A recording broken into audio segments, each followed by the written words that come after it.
Hello everyone, আসসালামু আলাইকুম। কেমন আছেন সবাই? আজকে তৈরি করব হচ্ছে মিনি সিঙ্গারা। আর এই সিঙ্গারাটা তৈরি করা একদম সহজ। অল্প সময়ে অনেকগুলি তৈরি করা যায়। বিশেষ করে যারা বড় সিঙ্গারা তৈরি করতে পারেন না, তারা চাইলে আমার এই রেসিপিটা ফলো করতে পারেন। এক নিমেষেই অনেকগুলি সিঙ্গারা তৈরি করতে পারবেন। আচ্ছা, প্রথমে দিয়ে দিচ্ছি 150 গ্রাম পরিমাণ ময়দা।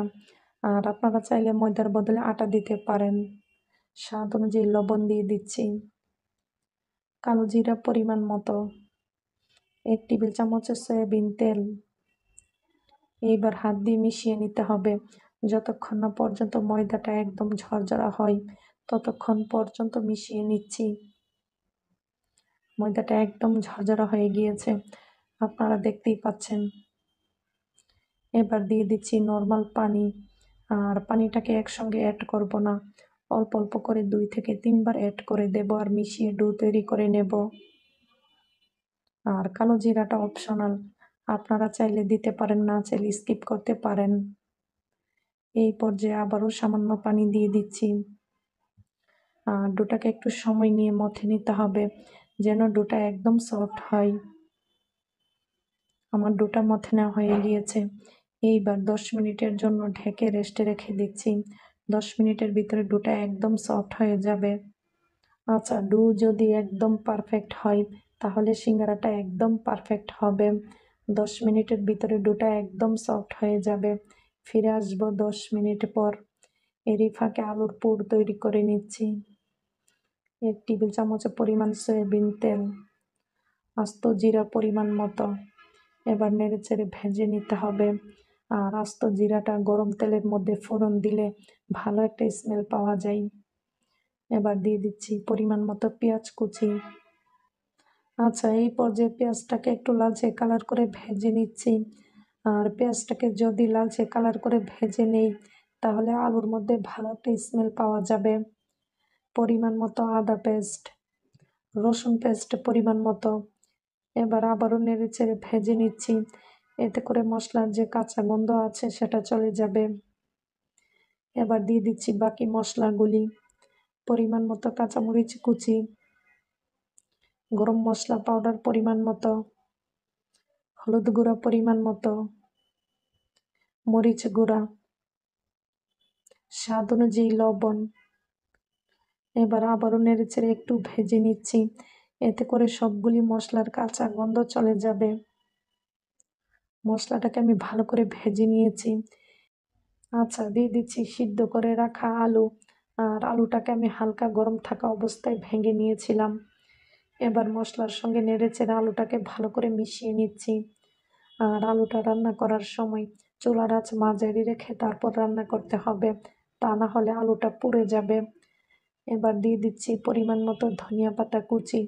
এটা অপশনাল, আপনারা চাইলে দিতে পারেন, না চাইলে স্কিপ করতে পারেন। এবার যতক্ষণ না পর্যন্ত আলুর বাড়তি পানি শুকিয়ে যায় ততক্ষণ পর্যন্ত নেড়েচেড়ে জাল করে নিচ্ছি। আমার আলুর পুর হয়ে গিয়েছে, এইবার চুলা থেকে নামিয়ে নেব।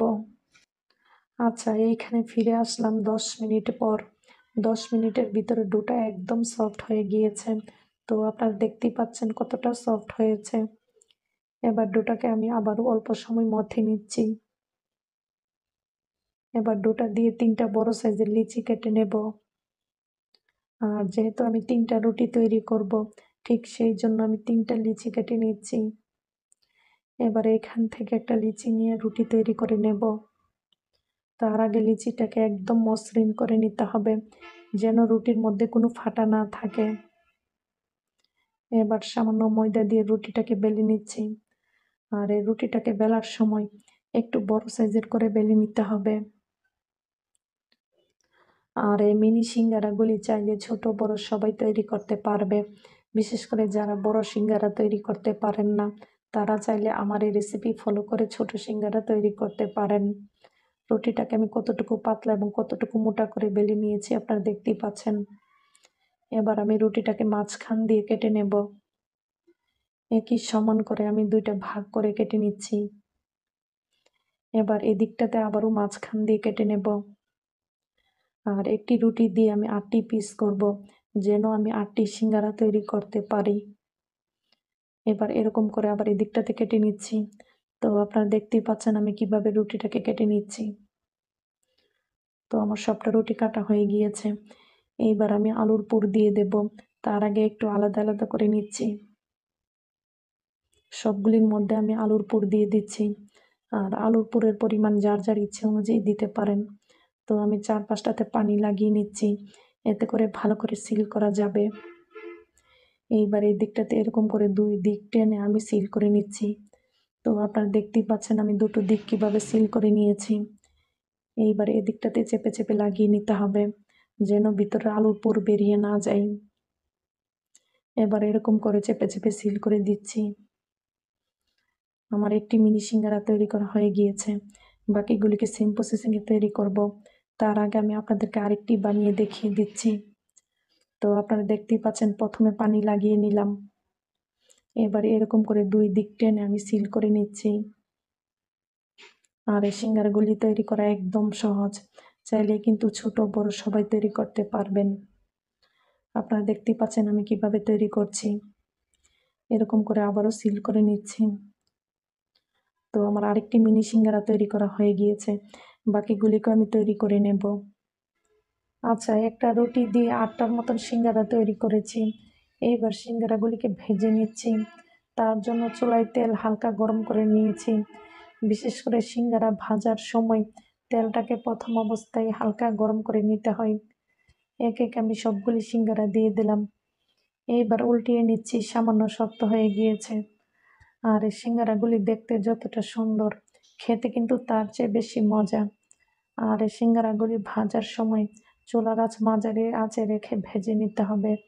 এতে করে দেখতে যেমন সুন্দর লাগবে, খেতেও কিন্তু অনেক বেশি মজা লাগবে। এই পর্যায়ে আবার উল্টিয়ে নিচ্ছি।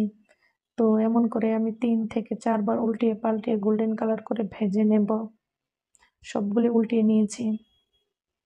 আমার সিঙ্গারার রংটা কতটা সুন্দর হয়েছে আপনারা দেখতেই পাচ্ছেন। সিঙ্গারাগুলি একদম ভাজা হয়ে গিয়েছে। এইবার তেল থেকে তুলে নিচ্ছি। এগুলো তোলা হয়ে গেলে বাকিগুলিকে আমি সেম প্রসেসিংয়ে ভেজে নেব। তারপর আপনাদেরকে গরম গরম পরিবেশন করে দেখিয়ে দেব কেমন হয়েছে। আচ্ছা, এই পর্যায়ে গরম গরম পরিবেশন করে নিচ্ছি। তাহলে ভিউয়ার্স, রেডি হয়ে গেল দুর্দান্ত স্বাদের আলুর মিনি সিঙ্গারা। আশা করি আমার এই মিনি সিঙ্গারার রেসিপিটি সবার কাছে ভালো লেগেছে। যদি ভালো লাগে একটি লাইক এবং কমেন্ট করার অনুরোধ রইল। তো কতটা লোভনীয় লাগছে আপনারা দেখতেই পাচ্ছেন। আর এইখানে আমার টোটাল 24টার মতন সিঙ্গারা হয়েছে। বাকি 4-5টা সিঙ্গারা আমি আরও অন্য একটা প্লেটে রেখে দিয়েছি। তো আপনাদেরকে একটি ভেঙে দেখিয়ে দিচ্ছি কতটা লোভনীয় হয়েছে। আর খেতে কিন্তু দুর্দান্ত। তো আজকের মতন এইখানে বিদায়। সবাই ভালো থাকবেন। আল্লাহ হাফেজ।